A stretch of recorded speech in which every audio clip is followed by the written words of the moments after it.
Hi friends, happy Hanukkah. Hope everybody is doing great. As you can see, it's the first night of Hanukkah. Those candles, however, are symbolic candles because I actually light with oil. But we have 8 days ahead of us and I feel compelled to give you 8 gifts.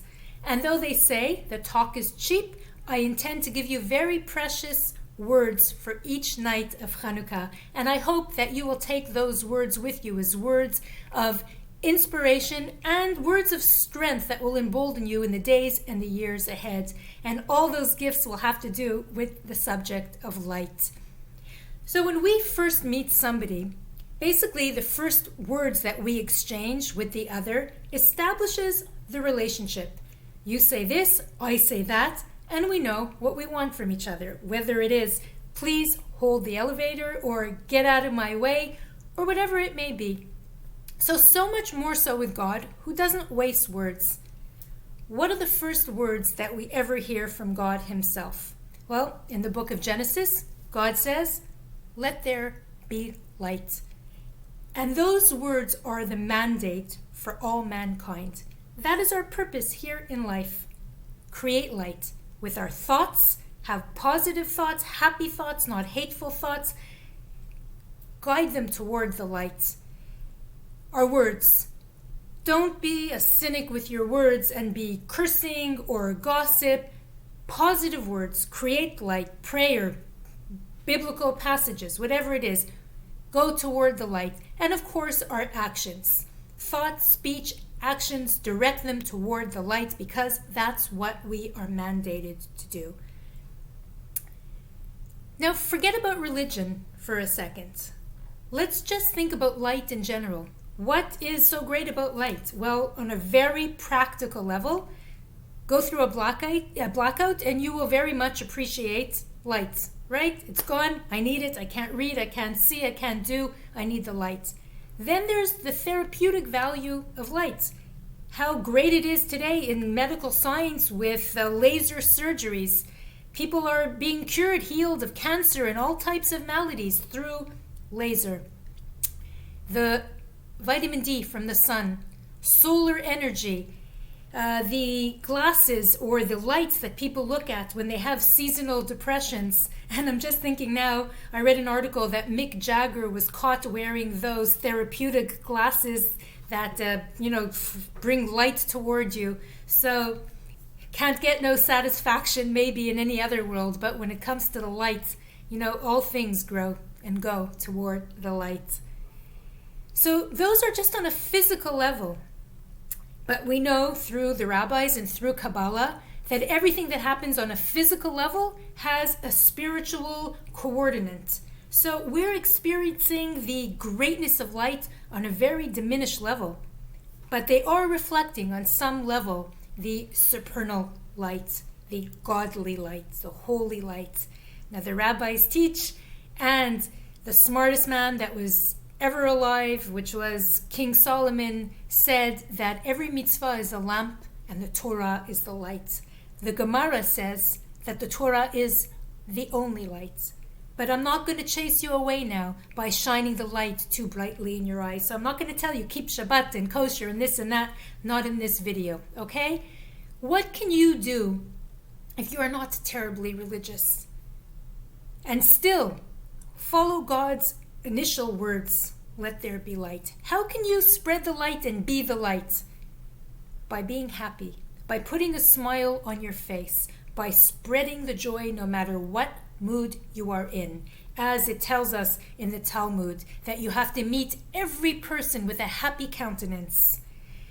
Another rabbi says that your face is public property. In other words, you have no right to have a miserable face because your face is what the whole world looks at. And you have to smile. You have to exude joy. Regardless of your feelings inside, your duty is to bring light to the world. So, does it really make a difference? Well, the rabbis thought so, and then modern science came along and taught us the value of a smile. They did scientific studies. I think they ran out of money to do other things, so they decided to investigate a smile. Smiling can bring down your blood pressure, can control your heart rate, can boost your immune system, can lower stress levels, can induce the happy hormone to the same degree, I think, as 2,000 chocolate bars. Whoa. And that's just the beginning of the studies. They go deep, and there's proof. There's scientific proof. The rabbis knew this. Smiling can change the world. Being happy can change the world. It can save lives. We saw in last week's parasha with Joseph. He was thrown into a pit, and then he was thrown into Pharaoh's dungeon. And what's the dungeon called? It's the only time in the Torah that this term is used, and it's called Beit HaTzohar, the house of light, because Joseph's joy and his personality was called a jumping man. He was always happy. His personality took a dungeon and turned it into a house of light. Now let's leap forward thousands of years, and I'll tell you a story that I just recently heard. Elie Wiesel was delivering a lecture, as he always did, around the globe on the Holocaust, stories about survivors. And at the end of such an event, there's always people who congregate around him. I know I was one of those people at one particular event. And a young woman went up to him and she said, I know you get this question thousands of times. But my father was a survivor too. Perhaps you knew my father. What's your father's name? She tells Elie Wiesel her father's name. He says, not only did I know your father, and Elie Wiesel started to cry. Your father saved my life. Your father was always singing throughout the whole war. So she goes, yes, that's my father. He says, you don't understand. There came a point in the war that I wanted to kill myself. I wanted to die. What was there left to live for? They take your family, your home, your life, your everything. There was nothing left. There was nothing left to live for. And just when you thought that you reached the bottom of hell, you realize that there's one level deeper. There was nothing to live for, and who wanted to live anymore.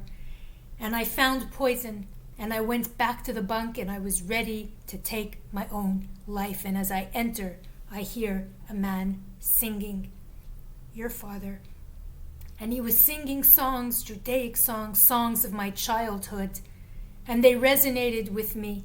And I asked him, how can you sing? With everything that's going on around us, how can you sing? And he said to me, they can take our homes and our businesses and our families and our limbs and our freedom and our health. They can take all of that, but they cannot take the song that's inside of us. And those words illuminated another light and gave Elie Wiesel the life and the spirit and the strength to live on and to light other candles and inspire other people along the way. One man, one smile, one song. Interesting that the Torah itself is called a shir, a song. Be that light that you think that, what's the difference? I'm in a grumpy mood. I don't have to smile at the doorman or at the Uber guy or whoever it's not convenient and I don't feel like it. Let them go. I don't care. I'm in a bad mood. You have no idea how far-reaching your smile and your warmth are. So be that light and illuminate the world and be just like the Hanukkah menorah, that every night the light goes up and up and up. But we have to take our efforts beyond 8 days. We have to take it through a lifetime. Keep the smile on your face. Keep the fire burning. Look into the mirror. Smile at yourself, because we know in Kabbalah that what we put out there is coming back to us, and the mirror is just the perfect physical reality reminder of that truth. When you smile at God, when you smile at the world, He will smile back at you. So be the light. See the light. Happy Hanukkah.